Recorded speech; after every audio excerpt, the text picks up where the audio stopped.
Alright, well, Disney Star Wars has done it again. They've dropped another deuce on the unsuspecting public. This time it's on their Disney Plus streaming service. It is the Acolyte, which is currently sitting at 26% audience score on Rotten Tomatoes. That's a dog.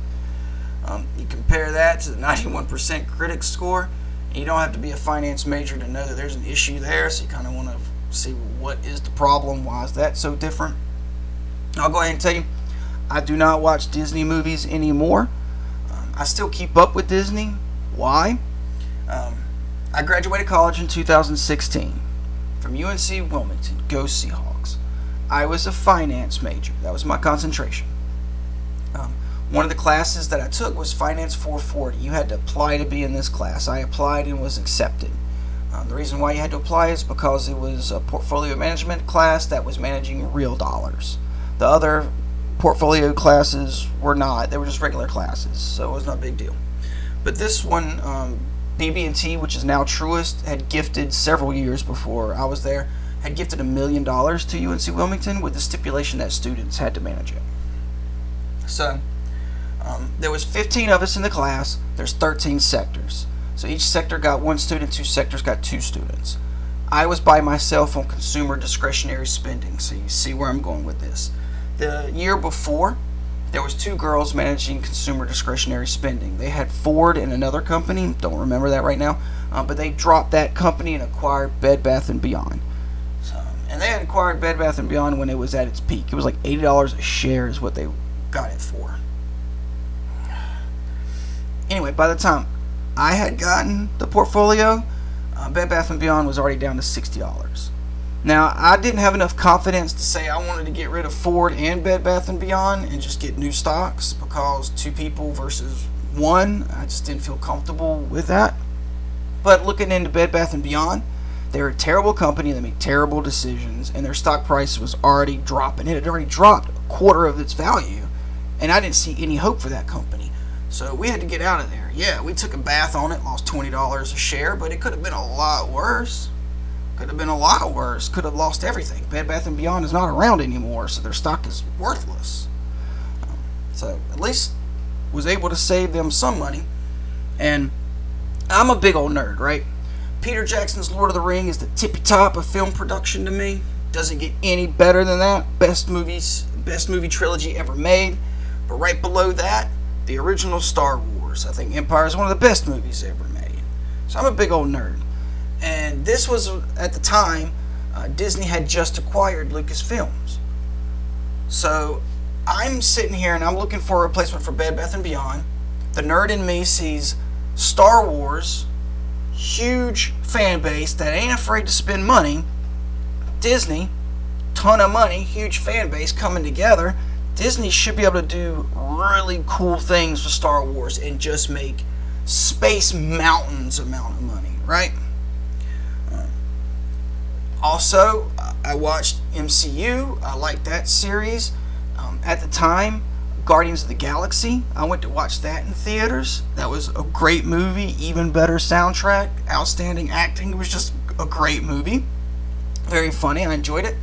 And then Jurassic Park, I remember watching the movies when I was a kid. Disney redone that, and Jurassic Park was out. I went to watch that in the theaters. So I was just thinking, Disney is really on their game. Bed Bath & Beyond makes terrible decisions. Disney makes good decisions. They picked up Pixar. They saw a weakness in their company, picked up Pixar, and it worked out great for them. Pixar's not doing so good now, but that's not what we're talking about. So that was my pitch. We swap out Bed Bath & Beyond for Disney. So I've always kept up with Disney after that, with their stock price and just seeing what's going on. Now with this critic rating, you kind of guess that I'm in this 26 I'm not in this 26. I'm in this 74%. I don't really listen to these critics. When I'm getting news and people breaking down movies, I listen to sources on YouTube like Mahler, Critical Drinker, Robot Head, Nerdrotic. These channels, these creators, I think that they have really good taste in movies and film and in television shows, and I trust what they say, and I agree with what they say. They make great points. So these are who I watch. I look at the stock price, keep up with it that way, and I've just kind of watched it deteriorate. And one of the big problems is right here. Right here. The critics and the audience. I'm looking at Disney is making movies for a small percentage of the market, right? They are making movies for critics and people that go along with those, which is not a huge market, clearly. And it seems to be a very bad feedback loop. Disney makes not good movies. The critics are like, oh yeah, this is wonderful. Give me more of this. Access media just wants access. And then they give Disney good reviews, and then Disney makes more schlop for them, and then they gobble up that schlop so they can keep their access, and it's just a terrible, horrible feedback loop. Part of the reason is because just Disney does not make good decisions anymore. I'm not really sure what they're doing over there, why Bob Iger seems to have just lost his mind and are just hiring terrible people that don't care about franchises and don't care about Disney the company and making money, making a good product. They just care about themselves and putting out their agenda and their ideas, and it's not going well for them.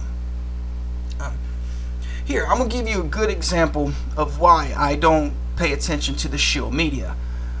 Recently there's been a lot of people online talking about a clip from, I'll show you. Amanda Steinberg, lead actress for the new Star Wars series, The Acolyte, says white people crying was the goal. Let's take a look. When people watch The Hate You Give, what do you want them to walk away with? Because I know everyone has a slightly different feeling. Well, I mean, white people crying actually was the goal. It